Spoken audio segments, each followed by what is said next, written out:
Assalamualaikum warahmatullahi wabarakatuh. Selamat pagi, salam sejahtera untuk kita semua. Perkenalkan, nama saya Nufita Priska Cahyani, mahasiswa Kearsipan Universitas Terbuka.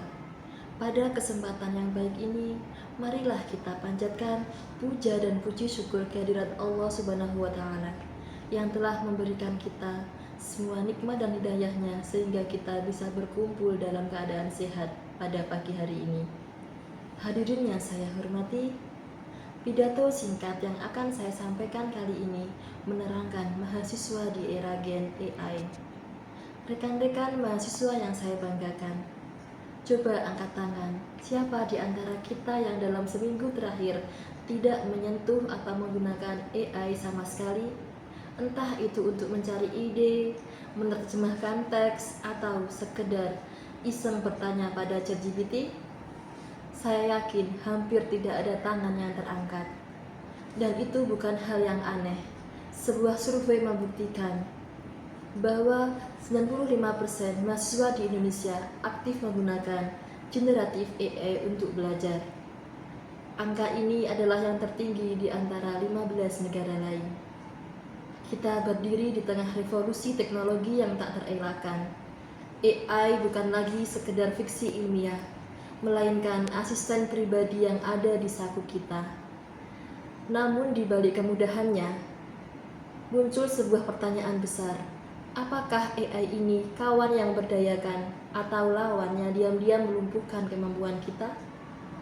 Hari ini saya ingin mengajak kita semua untuk tidak melihat AI sebagai ancaman, melainkan sebagai sebuah tantangan.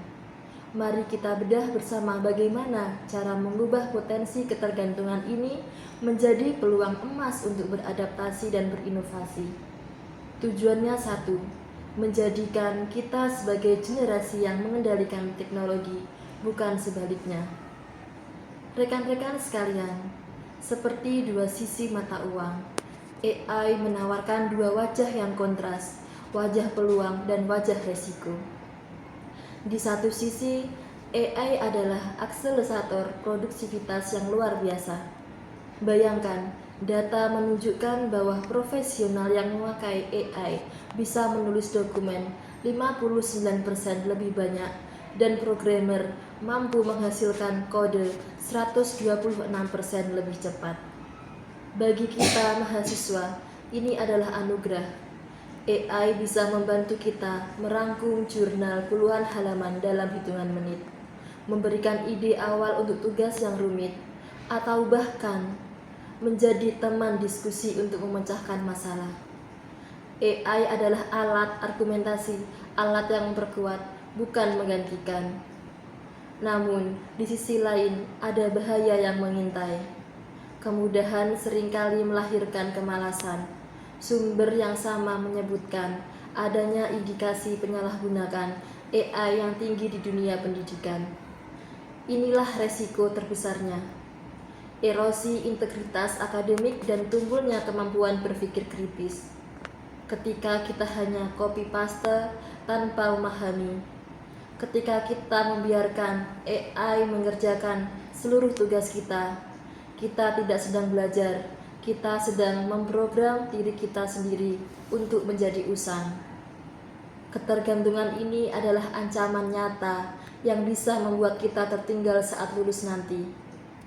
Lalu apa solusinya? Apakah kita harus berhenti menggunakan AI? Tentu tidak. Solusinya terletak pada sesuatu yang tidak akan pernah dimiliki oleh AI secanggih apapun.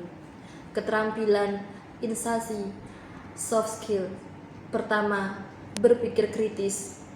AI bisa memberikan jawaban berdasarkan data yang ada, tetapi ia tidak bisa mengajukan pertanyaan yang tepat. Ia tidak punya rasa penasaran. Ia tidak membedakan antara informasi yang benar dan hoaks yang terdengar meyakinkan. Disinilah peran kita. Kitalah yang harus menjadi kurator, penilai dan pemikir yang menghubungkan titik-titik informasi dari AI menjadi sebuah gagasan besar dan orisinal dan beretika. Kedua, komunikasi dan empati. AI bisa menulis email, tapi ia tidak bisa membangun relasi. Ia bisa menyajikan data, tapi ia tidak bisa bernegosiasi di ruang rapat atau menenangkan rekan tim yang sedang kesulitan.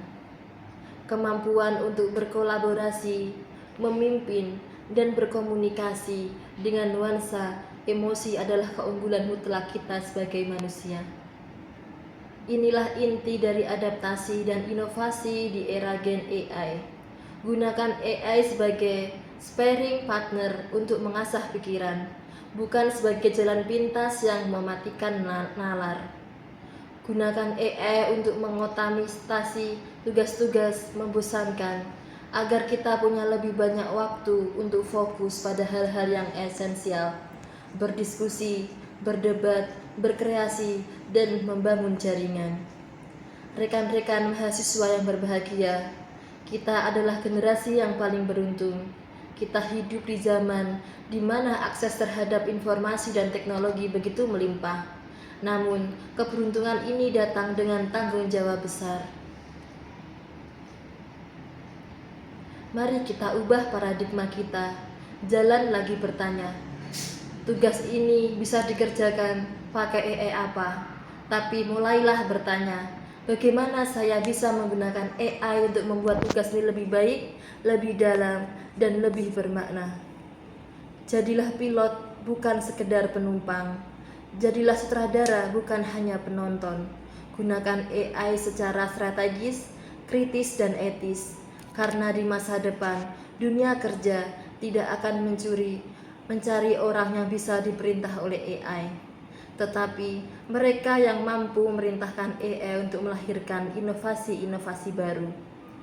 Mari kita buktikan bahwa 95% menggunakan AI di kalangan mahasiswa Indonesia bukanlah angka ketergantungan, melainkan angka kesiapan kita untuk memimpin masa depan.